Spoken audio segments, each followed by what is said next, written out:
पक्ष अच्छी जदि देवी भागवतर अनुशीलन करा जाए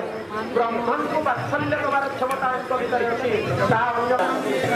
पंचरसर उपासना को चरितार्थ करने महाप्रभुत्व सेवा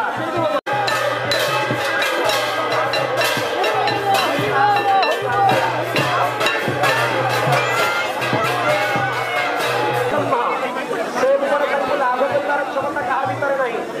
कि रसोपासना वात्सल्य भाव माधुर्य भाव दास्य भाव सतरे जड़ भितर प्रकृति भितर मुई तत्व रूप पूर्ण परिपूर्ण भाव विस्तारित होती रही पुणी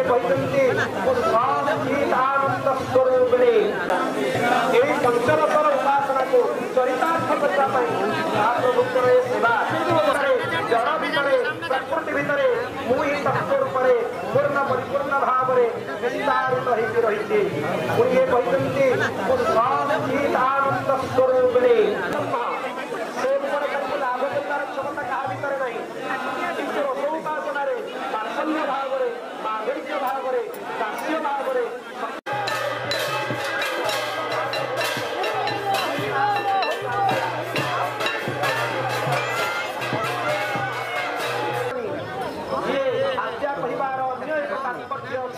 जदि देवी भागवतर अनुशीलन करा जाए ब्रह्मण को वात्सल्य देवार क्षमता भीतर अच्छी